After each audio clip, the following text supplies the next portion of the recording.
Di satu sisi, kita punya The Titan Hype, perusahaan yang dalam 10 tahun terakhir mengubah peta industri musik global, mengakuisisi segalanya, dan menciptakan ekosistem multi-label yang masif. Di sisi lain, ada The Dark Horse YG Entertainment, agensi legendaris yang sering diremehkan, sering disebut sekarat, tapi entah bagaimana, selalu berhasil bangkit dari abu berkat loyalitas fans dan artis-artis beraura mahal. Tahun 2024 dan 2025 adalah tahun yang brutal bagi keduanya. Hype diguncang perang saudara internal dan krisis PR terburuk dalam sejarah mereka. Sementara YG, mereka bertaruh nyawa pada kembalinya sang ratu, Blackpink, dan nasib adik bungsu mereka, Baby Monster. Sekarang, di ambang tahun 2026, siapa yang sebenarnya memegang mahkota K-pop? Apakah strategi quantity dan tech milik Hybe mulai retak? Atau apakah strategi eksklusif dan scarce milik YG masih relevan di era TikTok ini? Siapkan lightstick kalian, karena hari ini kita akan membedah Hybe versus YG Entertainment. Let's dive in! Mari kita bicara angka. Karena angka tidak pernah bohong. Masuk ke akhir 2025, Hybe melaporkan pendapatan kuartalan tertinggi dalam sejarah. Mereka lebih dari 700 miliar won dalam satu kuartal. Ini gila. Tapi, ada plot twistnya. Meskipun uang yang masuk banyak, profit operasional Hybe tertekan.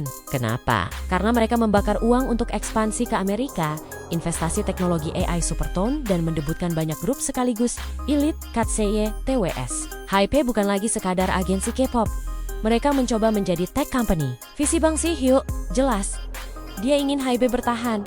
Bahkan jika manusia-manusia di dalamnya idol tidak ada, dengan mengandalkan IP dan AI. Sebaliknya, YG Entertainment bermain dengan strategi klasik, high risk, high return. Di kuartal akhir 2025, saham YG sempat terkoreksi, tapi mereka mencatatkan lonjakan profit yang mengejutkan.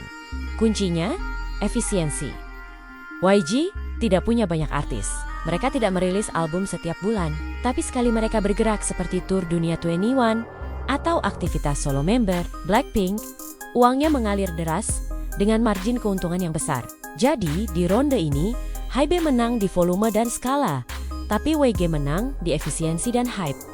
Hybe adalah supermarket raksasa yang menjual segalanya. YG adalah butik mewah yang buka sesuka hati, tapi antreannya mengular. Inilah medan perang yang paling panas, girl groups. Di kubu Hybe, kita melihat situasi yang rumit. NewJeans, yang sempat menjadi anak emas, terjebak dalam konflik internal antara Min Hee-jin dan petinggi Hybe. Meskipun popularitas mereka masih di puncak, ada keretakan yang dirasakan fans. Lalu muncul Elite dan Le Sserafim. Hybe dituduh melakukan kanibalisme pasar, menciptakan grup yang terlalu mirip satu sama lain. Ingat, kontroversi Elite versus NewJeans, strategi membanjiri pasar ini membuat fans lelah. Tapi harus diakui, lagunya viral di mana-mana. Pindah ke YG debut Baby Monster sempat diragukan. Banyak yang bilang mereka ketinggalan zaman, tapi lihat apa yang terjadi di pertengahan hingga akhir ke 2025. Di saat fans mulai jenuh dengan lagu-lagu easy listening yang pendek dan penuh autotune, Baby Monster datang membawa lead vokal dan stage presence khas YG. Mereka mengisi kekosongan yang ditinggalkan Blackpink. Dan bicara soal Blackpink, 2025 membuktikan bahwa brand mereka lebih besar dari agensi manapun. Meskipun aktivitas solo mereka di luar YG, reuni grup di paruh kedua 2025 menjadi penyelamat harga saham YG. YG membuktikan satu hal, mereka tidak butuh 10 grup. Mereka hanya butuh satu grup yang tepat. Skor sementara, Hybe mendominasi streaming numbers dan algoritma TikTok. YG mendominasi loyalitas dan kredibilitas live performance. Kita tidak bisa membahas Hybe tanpa menyentuh gajah di pelupuk mata. Skandal. Dokumen internal akhir ke 2024, bocornya laporan mingguan Hybe yang berisi komentar merendahkan tentang fisik dan bakat idol dari agensi lain SMJP. AG adalah mimpi buruk PR. Skandal ini menghancurkan citra Hybe yang selama ini dibangun sebagai perusahaan yang peduli pada musik. Fans sadar bahwa di mata corporate Hybe, idol hanyalah aset yang harus dimonitor.